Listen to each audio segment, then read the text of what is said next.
Hey guys, welcome to the channel. In this video, I'm going to share with you my subjective assessment of the DMP-A6 streamer from eversolo when it is used as a digital audio transport with an external DAC like the Dynaphilips Pontus 2 12th Anniversary Edition. Before I begin, I just want to inform you that we finally started shipping this LPS-A6 power supply module for the eversolo streamer. Shipping started progressively. Customer who ordered it earlier will receive it real soon. When you receive it, please read the important note on bittechnic.com for the installation and some of the precautions that you need to take in order for this LPS-A6 to work well with the eversolo streamer. Do let us know how do you find about this LPS-A6 power supply module changes the sound quality of the eversolo streamer in the comment down below of the video of this LPS-A6 that I'll be providing the link in the description below. If you feel like commenting this in this particular video, that will be fine as well. Alright, let me just look at this eversolo streamer pairing with Dynaphilips DAC. Did we use the eversolo analog output via its XLR or RCA connector at the back? Yes, we did. How do we find of this sound quality of this master edition in particular in our system?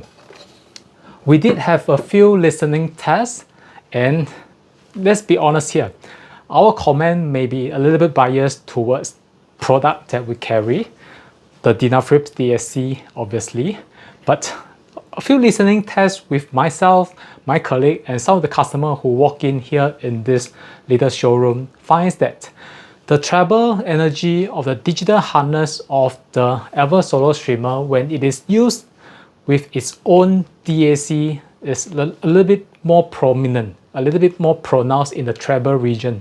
This may not be the bad thing for the streamer, where some of the customers prefer a more revealing treble, a more forward sounding, and more to your face kind of a sound projection. Whenever we hook up this eversolo streamer with an external DAC like the Dynaphilips, be it the average 12 or the Pontus or the even higher end DAC from Dynaphilips, it always puts a smile on our face. Before I go into the detail of the sound quality differences between the two, let me just share with you that this eversolo streamer comes with 3 digital outputs. Let me just flip it at the back, and before I forget, my faithful pointer. Okay, this eversolo streamer comes with one of the more preferred digital outputs, in my opinion, is the USB audio output. I'll talk about this later. And it also comes with digital coaxial output, SPDIF over Toslink or optical link. We always liked to use this streamer with Dynaphilips DAC over USB. Do we use the coaxial output or the optical output? Yes, we did, but the preference has always been the USB output. I will tell you why later. So when comparing the built-in DAC of the eversolo comparing with Dynaphilips DAC, it gives you another flavor. It gives you different sound quality compared to the internal built-in DAC.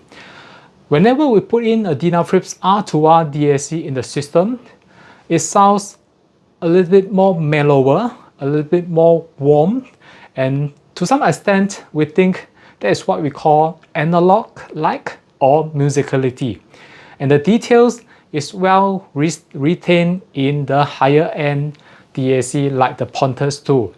If you like a bit of warmth, if your system is revealing, if you want to add some warmth to the system, then you might want to consider the average or the average 12 DAC. Okay, why we prefer the USB output of the eversolo streamer compared to the coaxial output? USB is asynchronous. When it is used with the Dynaphilips DAC, in this case, the USB module of the Dynaphilips DAC is a proprietary to us. It's one of the best USB receiver available on the market. There are some other manufacturer that adopt similar solution, but I think Dynaphrips has done it well, where the USB input of the DAC, be it the Aries, Pontus, Venus, Terminator DAC, is of very high quality. USB is asynchronous. It feeds the data, uses the DAC clock. So it reduces the reliance of the eversolo streamer clock quality as compared to coaxial output. That doesn't mean USB is always sounding good compared to the coaxial. To us, in our perspective, the USB sounds a little bit more detailed. The sound stage is a bit larger.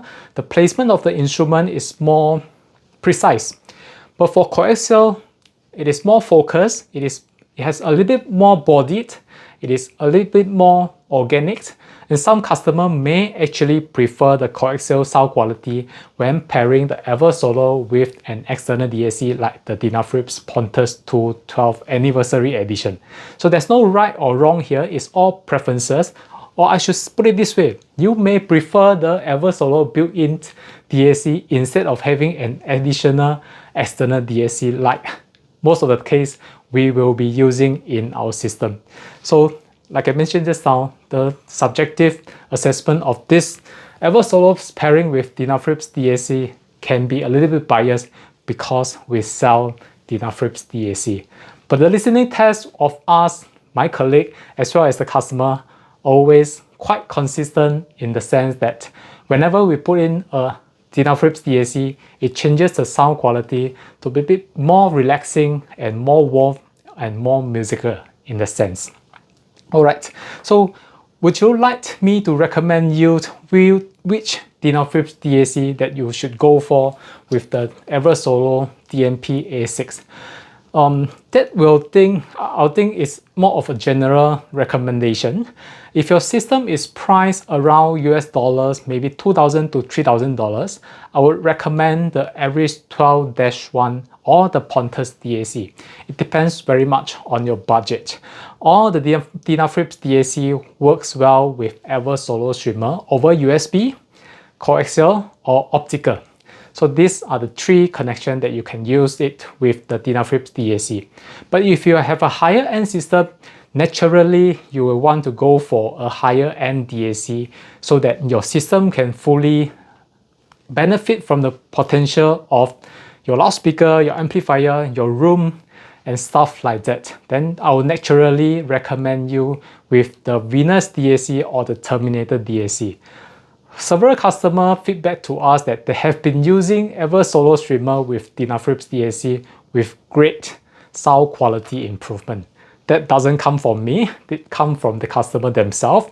If the customer is reading or viewing this video, please help to comment down in the video below so that the viewer will know that these comments are genuine, not something that we make up. But all in all, this is a good streamer that features a lot of streaming services that you will ever need as a streamer. It can work as a streamer, it can work as a pure digital transport, and with the ability to upgrade the linear power supply module in the eversolo streamer, I think this streamer is hard to beat. And the next million-dollar question that we get asked very often is, how does this compare to the Volumio Revo or the Dynaphrips RC streamer? That I'll keep it in my sleeve first, and I'll reveal this in my next upcoming video. Alright, I think I have talked all the stuff that I want to talk about in this video. And if you like the content of my channel, do subscribe, and I'll see you next time. Bye bye.